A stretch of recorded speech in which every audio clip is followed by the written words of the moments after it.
Hey guys, we're in the middle of spotted turtle season once again. It's going to be keeping us really busy from now through the end of June. So I will be making some turtle videos. I got a couple in the works, so just be on the lookout for those in the next couple months. However, today I really wanted to focus on snakes. It's spring, it's early spring, it's perfect weather for flipping snakes, both under artificial cover and natural cover. So that's what I did this morning. I'm out at one of my favorite wetland sites here in Georgia. It's actually a site we used for a lot of data collection during our SFD project. Spent the morning out here flipping some cover, found some cool snakes, and that's what I wanted to share with you guys today.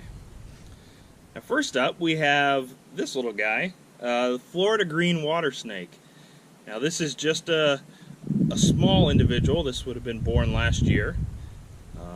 This species is the largest water snake species in Georgia as well as North America, with the record being up over 6 feet. So this guy could truly get massive. He doesn't have that real green coloration right now, and not all of them do. Right now he's just kind of dark with real faint bands. Some of them are kind of rusty, so he's still a pretty looking snake. He does have those characteristic water snake eyes kind of positioned high up on the head. Kind of gives him that goofy water snake face. And this guy is already seen, looks like a predation attempt. He's got some scars down the length of his back that aren't too old. So in his short life, he's already narrowly escaped predation. It's a tough life as a little baby water snake. A lot of things want to eat you. Now this species is not very widespread in Georgia. You can only find them in some of the southernmost counties and up along the south side of the Savannah River. There's a disjunct population in South Carolina, and so we get a few just across the border along the Savannah River. So very cool snake though. Always a treat to see in Georgia. They can be pretty common in Florida, however they're just not very widespread in this state. They're very aquatic. They prefer big open vegetated wetlands. They're very good swimmers, and they catch their food in the water. Much of that would be fish, although they'll also take small amphibians and actually baby turtles. So pretty big predators in those wetlands. Like I said, big open vegetated ponds, canals, things like that. So this next species is probably my favorite aquatic snake species in North America.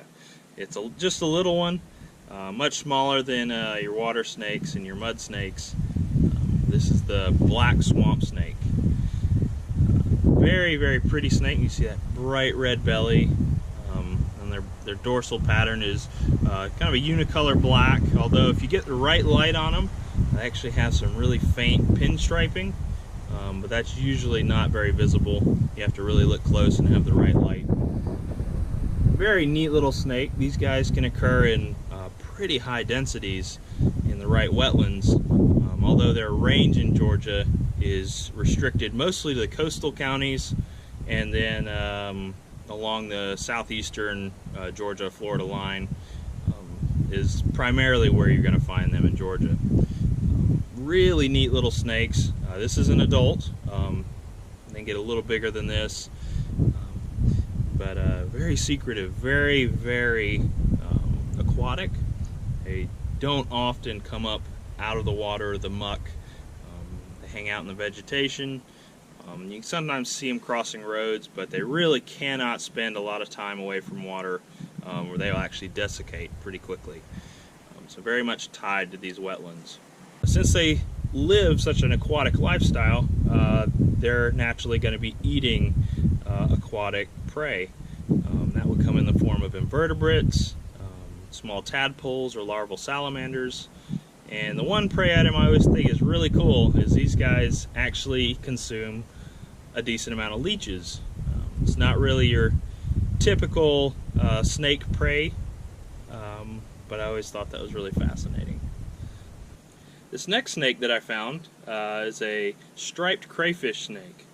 And we have two crayfish snake species here in Georgia from the genus Lyodytes. We have the striped and we have the glossy crayfish snake. Now, the glossy crayfish snake is much more widespread in Georgia. It can be found in the Carolinas, So it covers a significant portion of the coastal plain, while the striped crayfish snake is a more southerly distributed species, found primarily in Florida and then extreme South Georgia, just north of the Florida state line. So not many places in the state where you can find this species. This is also extremely aquatic. They spend much of their time in the water. You can occasionally find them crossing roads, and like I did today, I flipped one on the edge of a wetland. However, they spend much of the time in the water preying on crayfish.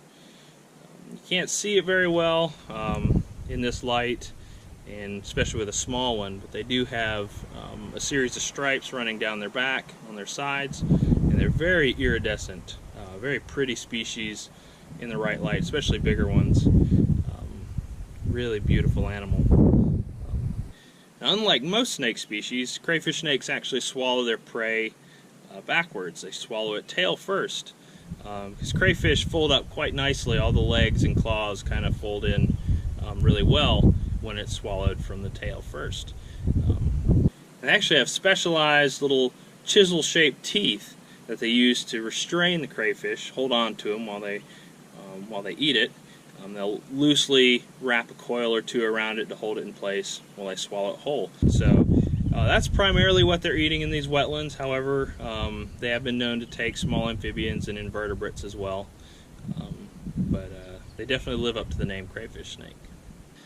So the last species I want to share with you is one I've actually talked about before, the eastern mud snake. Now you'll notice I have two individuals here.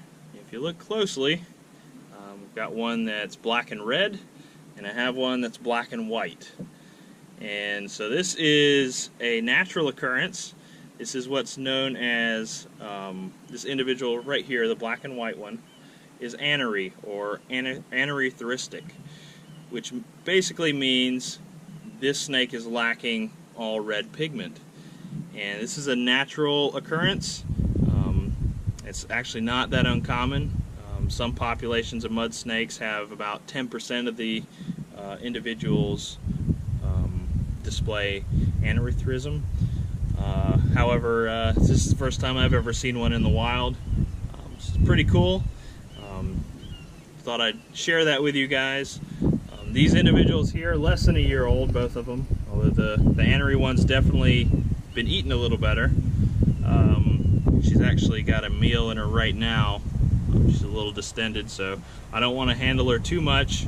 I want to get her back out into the wetland before I stress her out too much. I hate for her to regurgitate that meal. But they are salamander specialists. They eat amphiumas and sirens, and they can achieve really big sizes, upwards of about 6 feet. So these are just little guys.